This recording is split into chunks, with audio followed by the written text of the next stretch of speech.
Davi, a 10-year-old boy, liked to help his parents with household chores and his teacher and classmates at school. His family didn't have much money, but they made sure he was enrolled in the best school in the neighborhood. Everything changed after he saw a thin and dirty man on the street and offered him a sandwich, the snack his mother had prepared with so much care. Days later, the police knocked on their door and nothing was the same as before. In a small and modest house, Jonas and Bruno lived with their son Davi. It was a humble one-bedroom apartment, each room was just the necessary size. The only bedroom was reserved for Davi, while the parents slept on a sofa bed in the living room. Even living with simplicity, the family was happy and loving.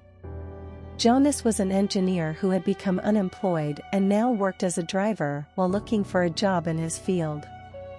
Bruno was a caregiver for the elderly and attended to 3 different families. It was common for the couple to work from Sunday to Sunday and even overnight. When the parents were away due to work, Davi stayed with one of his grandmothers, who lived in nearby neighborhoods. Seeing his parents always busy, Davi learned early on the importance of helping the family. Even though he was small, he already took care of his school supplies, washed his dishes, and folded his clothes, which filled his parents with pride and allowed them more time to rest from their exhausting routine. At school, Davi also helped the teacher and classmates whenever he could. He helped organize the classroom and erase the board. When a classmate had difficulty, he made sure to be the first to help. Even when playing, Davi was helpful. If no one wanted to be the goalkeeper when playing soccer, he volunteered without thinking twice, even though he loved scoring goals. At the school gate, other parents asked Jonas and Bruna how they managed to raise such a well-behaved son. Flattered, the couple simply replied, "We give love and discipline, and of course, we set an example." In the same class as Davi was Enrique, a rebellious and troublemaking boy who went to the principal's office at least once a week for some bad prank. When Enrique asked to borrow a colored pencil, no one wanted to lend it to him, but Davi did. Later, Enrique didn't want to return it. The other kids told Davi to go straight to the principal, and everything would be resolved. Instead, Davi talked to Enrique and said he would lend his pencils every day as long as he returned them and that he wouldn't tell the teacher or anyone else because he trusted Enrique. Surprised to be treated kindly by a classmate for the first time, Enrique agreed. Gradually, as he spent time with Davi, his visits to the principal's office became less frequent until they were a thing of the past. Even working exhaustively, Davi's parents made an effort to find time to take the boy out whenever one of them could. It was rare for both to have free time together, something that only happened on birthdays and Christmas. Still, they took turns taking Davi to the park or for a single ice cream, the most their money allowed. They tried to make sure their son didn't notice that they were actually going through financial difficulties. Davi, even though he was small, noticed that his parents were working more and more and that the fridge was getting emptier, but he didn't complain because he knew his parents always did the right thing and solved all problems. It was them that the boy was inspired by to always do his best at home and school. In the absence of his parents, Davi played with his friends on the street. They lived in a peaceful neighborhood, rare nowadays. The kids could play in the park and always had adults nearby, including residents, doormen, and workers from the bakery, convenience store, and restaurant on the street, who knew each other and every child. The biggest problems they might have were scraped knees, a frequent but small problem compared to the world's issues. What mattered was that everyone took pride in offering the children a safe and fun childhood that everyone should have. The park had a slide, swings, a jungle gym, a seesaw, and an open field for the kids to run, usually used for soccer. Even without goalposts, the kids used flip-flops to mark the goal space. The game rules changed almost every day, along with the number of players, sometimes 3 per team, sometimes 6 or even 7, filling the field with children. When they weren't kicking the ball back and forth, they played three cuts or hot potato. One Sunday morning, there was a different person in the park. The children arrived early to play and, instead of spreading out on the playground, gathered in one corner. On the other side, sitting on a bench, was a different adult. His shirt, once white, was stained and worn. His pants were torn at the ankles, his feet were bare and scarred, his beard and hair were gray, and no child could tell if that was his natural color or accumulated dirt. His arms and cheeks were thin, making the bones visible under the skin. His head was down, and his eyes were fixed on the ground. The children were scared and started discussing what to do. They didn't know whether to call an adult or just leave and come back later. While they were talking, Davi arrived with a sandwich and a bottle of water in his hands. From a distance, he noticed the children weren't playing but didn't understand why. When he saw the thin and dirty man sitting on the bench, he was even more confused. With his innocence and eternal desire to help, he went to the park and sat next to the man. "You're very thin. Are you hungry? Want a sandwich? There's water here too. You can take it if you want," Davi asked. The man looked at the boy for a long moment. Davi imagined he must be sleepy, as adults tend to be very sleepy on Sunday mornings, and also that he must be very hungry given his physical state. Without saying anything, the man took the water, had a sip, then took the sandwich and began to eat slowly. From afar, some children ran to their homes while others watched, torn between surprise and fear. Davi watched the man eating and noticed something was wrong with him. He had never seen anyone in that condition, nor anyone so silent. The boy wondered if the man could even speak. Maybe that was his problem, he couldn't speak. After eating the last piece of the sandwich and drinking the last sip of water, the man finally said thank you with a dry and tiny voice. So, he could speak. That wasn't his problem. Still, something was wrong. Davi just couldn't understand. He was definitely someone who needed help, but for the first time, Davi didn't know how to help. "What's your name?" Davi asked. "Luis, or Fernando."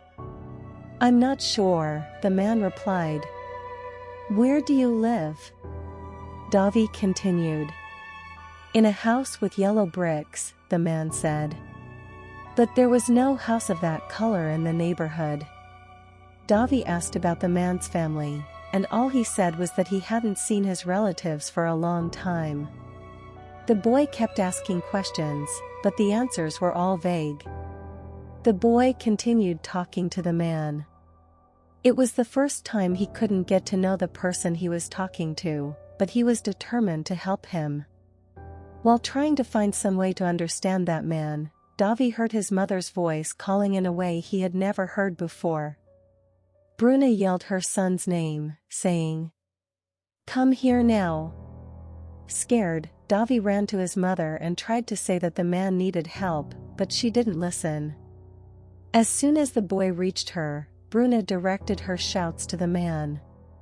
"Go away and never come back. If you come near my son again, I'll call the police. Get out of here now." Davi froze, scared and confused. The man heard everything without saying a word. Slowly, he got up and left, always with his head down. Bruna kept shouting until he walked away, then took her son's hand and hurried him back home, almost running. Back home, Jonas and Bruna reacted like any adult would after such a scare and scolded their son. "We've explained a million times that you shouldn't talk to strangers. That stranger could have hurt you or, worse, taken you away, and you'd never see your parents or friends again," they said. The lecture was long, and Davi felt heartbroken because he was only trying to help. Still a bit confused, the boy went to his room and stayed there the rest of the day, both by his parents' orders and because he no longer felt like playing. At night, Bruna went to her son's room, sat next to him on the bed, and talked more calmly. She said they only reacted that way because they loved him more than anything and couldn't even imagine something bad happening to him. She promised they wouldn't speak to him like that again, but Davi also needed to do his part and not talk to strangers anymore. The boy listened to everything without responding to his mother and just agreed in the end. He asked if anyone else had talked to the man, as he surely needed help. The mother said that some child had called the parents to the park, but when the adults arrived, the man was already gone. With regret, Bruna told Davi that sometimes we can't help everyone no matter how much we want to. Davi was more upset about not being able to help the man than about being scolded by his parents. Even so, he was determined to obey them. After all, they were his greatest source of inspiration. The next day, without Davi knowing, Jonas and Bruna had a meeting scheduled at their son's school. The couple let their son enter the gate, waited a few minutes, and then went in. After a moment of waiting at the reception, they were directed to the principal's office. The principal's office had a wooden desk and a cabinet, a single-floor fan, and a large window with blinds, as well as pictures decorating the wall. It was a welcoming room, despite being a bit warm. Principal Selma greeted them with a polite and formal smile and asked them to sit down. She was old enough to be the students' grandmother, but kept her health and composure firm. She wore a beige blazer, her hair was dyed blonde, and her glasses were elegant. Since it was Jonas and Bruna who had scheduled the meeting, the principal just waited for them to speak, although she already guessed the topic. The couple was embarrassed and even a bit scared. They had delayed paying their son's tuition and might need to delay another one. They apologized and promised to pay everything. Both were already working extra to support the family and assured that their son's education was their top priority. Selma listened calmly, understanding that the parents needed to vent and wanted to inform about the late payments so it wouldn't seem like they were neglecting the school. After listening carefully, Selma reassured them that Davi was very welcome at the school. Still, they already had a generous discount on the tuition, and the school couldn't renew the students' enrollment at the end of the year if the payments weren't all settled. Jonas and Bruna thanked her for understanding, knowing that was all the school could do for their son. Even so, deep down, they were afraid. They were barely managing to pay the monthly bills and needed to clear the debt by the end of the year, or they would have to take their son out of the school he loved so much. Meanwhile, unaware of anything, Davi was studying a few classrooms away. The whole neighborhood had heard about the strange man who had appeared in the park the day before, and the schoolchildren were talking and treating Davi differently. If before he was an example of a boy who helped everyone, now they were saying he was irresponsible for talking to a stranger, being used as a bad example by the mothers, and even avoided by some classmates who always wanted to sit next to him. The school organized a break between classes to talk about safety and the danger of talking to strangers on the street, which made Davi even more embarrassed. He even considered hiding in the school bathroom until the end of the class, such was his desire to simply disappear. He understood that the adults were only thinking about the children's safety, but was frustrated that no one saw that the man needed help. After all, if people listened and helped each other more, the world would be a less dangerous place for everyone. A few days later, still that week, there was a knock on Davi's door. Jonas was alone with his son, as Bruna was on a shift at one of her patients' homes. The father was apprehensive, because he just wanted peace after the stressful events of the last few days. When he opened the door, he swallowed hard seeing two police officers. The uniformed men greeted Jonas politely and went straight to the point. "We were notified of an incident on Sunday. Your son had contact with an unknown man in the park. We need you to tell us in detail what happened. Jonas's mind was in turmoil. He knew the whole neighborhood was talking about what had happened since several children also saw the strange man in the park. But if the authorities knew and were now asking questions, maybe that man was dangerous. Maybe he had already committed a crime in a neighboring area or was even a fugitive. Jonas asked the officers to come in, offered them coffee, but the men only wanted a glass of water. Davi's father told them everything in detail. Then they asked to question the boy, and the father agreed. The officers were kind and patient with the child, asking many questions and taking some notes. Jonas asked why they visited, but the only response was, "We can't give details of the investigation."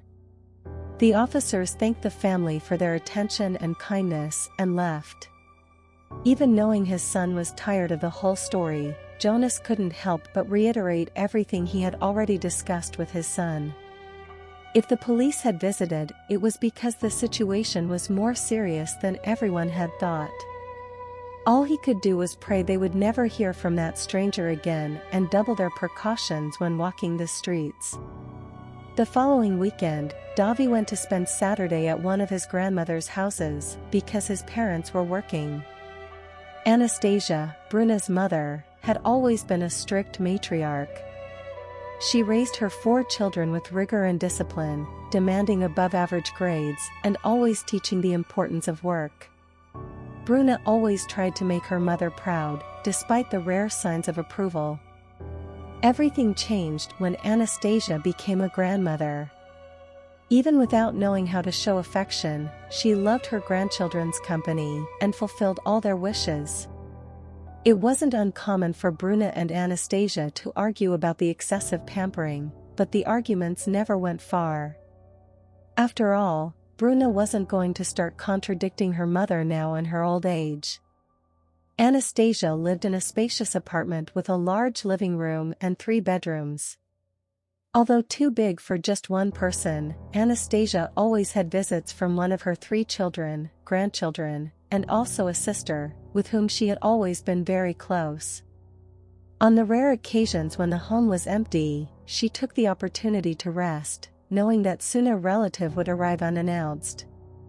The building she lived in was also large, with 4 blocks and dozens of apartments. The building's playground was spacious, with a covered area used as a party hall and an open area where children always played. Besides a slide and a swing, the playground also had a foosball table and a ping-pong table. All the children knew Davi and liked him, even though he visited the building only a few times a month.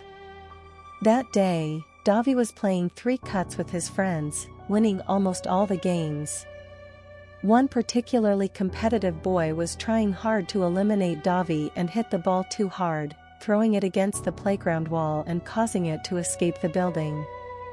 While the other kids complained, Davi said, "No problem, I'll get it." And he ran off without waiting for responses. The boy left the building gate, went around the block, and couldn't believe what he saw. Sitting on the street, with his back against a pole, was that same man from the previous week, even thinner and dirtier, always looking at the ground. Davi felt a chill in his stomach and froze for a moment. The adults had told him to stay away from strangers and to call the police if he saw that man again. Still, Davi felt the urge to help him. While he was thinking, the man raised his eyes and saw Davi. He did nothing, just observed. What was he thinking? Was he really a dangerous man or just someone afraid? After all, who wasn't afraid? One thing Davi had noticed, the adults had made it very clear in recent times that they also felt a lot of fear. Maybe that was the case with that man. Davi approached, but didn't sit next to the man this time. He stayed a few feet away and said good morning without getting a response. "Do you remember me? We saw each other last week." Sorry for my mom yelling at you. She was just worried about me. But the man remained silent. Where's your family? He tried another approach. The man narrowed his eyes and murmured, family. Davi had hopes he could understand this man and thus help him. Do you have parents? Maybe a brother or sister? Children? The man seemed lost in thought, but soon his eyes lost expression, and he just looked down again. Davi sighed, frustrated that he couldn't help this person. Maybe the adults were right after all. That's when Davi had an idea. Indeed, the adults were right, Davi couldn't help this man. So there was only one thing to do, the right thing. Davi turned around and ran for 2 blocks, stopping only to cross the streets. Breathless but not losing his breath, the boy reached his destination. It was a 3-story building with a gray and black facade, high gates, and windows. It was the neighborhood police station. More determined than ever, Davi entered the station, immediately catching the attention of everyone present. The police officers and other staff knew the neighborhood but didn't know Davi, as he only visited occasionally. A policewoman hurried to attend to the boy. Her name was Marcella, a young woman who had graduated from the police academy less than a year ago and gave special attention to all cases involving children. Even knowing that few serious crimes happened in that neighborhood, she couldn't help but imagine dozens of possibilities seeing a child entering the station alone. Maybe the boy's parents or siblings were in danger, or perhaps another child was hurt. Disguising her surprise and apprehension, Marcella attended to Davi immediately, saying, "Good morning, how can I help you?" Davi told everything, from what happened the previous week to the conversation he had just had with the man. He explained how he met him, the sandwich, the story's repercussion at school, the police officer's visit to his house, and the street where the man was at that exact moment. If the police hurried, he would still be there. But Davi emphasized that the man hadn't done anything wrong and was just someone afraid and needed help. The policewoman was even more surprised and apprehensive and treated the situation with the seriousness it deserved.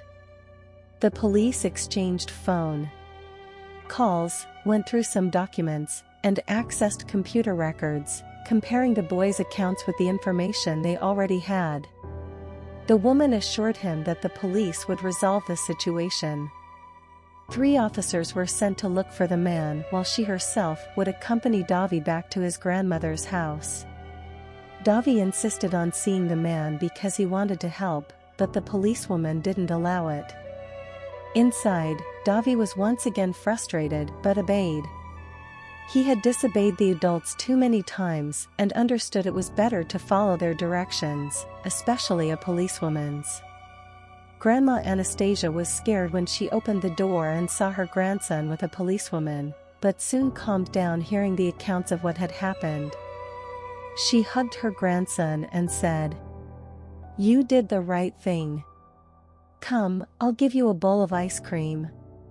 At night, when Bruna went to pick up Davi, Anastasia told her what had happened. She emphasized that Davi had behaved exemplary, talked to the authorities, and that the matter was finally resolved. Bruna was anxious but happy, both for her son's attitude and because the police had resolved the situation. She didn't know what would happen to that stranger and didn't want to know. All that mattered was that her son was safe. Davi was happy the adults were more relaxed and thanked them for the compliments, but deep down, he wanted to know what had happened to that man and prayed he had received the help he needed. The following week seemed to return to normal without the family imagining their lives were about to change forever. Jonas was working as a driver and looking for a job in his spare time, and Bruno worked 10 or 12 hours a day while Davi studied, helped with the house, and played whenever he could. On Thursday, someone knocked on the door. Jonas and Bruno looked at each other and swallowed hard. They didn't want any more surprises. Jonas rubbed his face with his hands, exhausted, and opened the door. "Good evening, does Davi's family live here?" asked a woman in her 50s. She wore a long-sleeved white blouse and a long yellow skirt. "Sorry to come without notice. My name is Tanya, and I came as soon as I learned that you were the ones who found my husband." Jonas and Bruno were confused, unable to understand what the woman was talking about. Clearly happy and anxious, she began to explain. "A few months ago, Luis Fernando, Tanya's husband, had severe headaches and thought it best to go to the hospital. There, the doctor ordered some tests, but believed it was unlikely to be serious. The tests identified meningitis, and Luis Fernando was hospitalized immediately. The doctor said if Luis had gone to the hospital the next day, it would have been too late.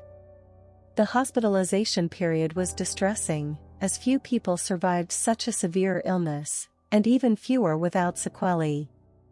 Fortunately, Luis Fernando managed to recover, but the doctors explained he would suffer from memory loss for a while. At first, the symptoms were mild. Luis Fernando confused the days of the week and mixed up the names of objects. Luis, Tanya, and their children took the situation lightly, supporting the man and laughing amicably at some word swaps. Luis himself made the most jokes when he caught himself forgetting something.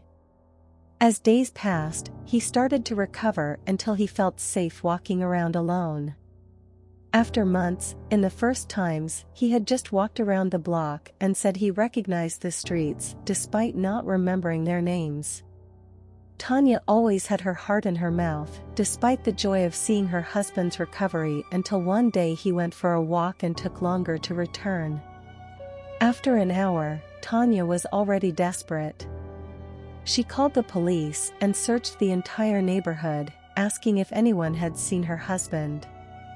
It had been a month since Luis Fernando had disappeared, and the police searched for him throughout the city without success. The wife herself dedicated her days to looking for her husband, distributing notices online and walking through her neighborhood hoping to find him lost between streets. She couldn't believe it when she learned the police had found her husband, and was even more grateful when she knew it was thanks to a boy. Apparently, everyone in the neighborhood had heard the story of a boy who had given a sandwich to a man on the street with the same description as Luis Fernando, and it wasn't hard for her to find the family. There she was, personally thanking Davi for helping Luis Fernando reunite with his family. Jonas and Bruno were stunned. No one had imagined that the strange man in the park was actually someone lost from his family and needing help. No one, except Davi.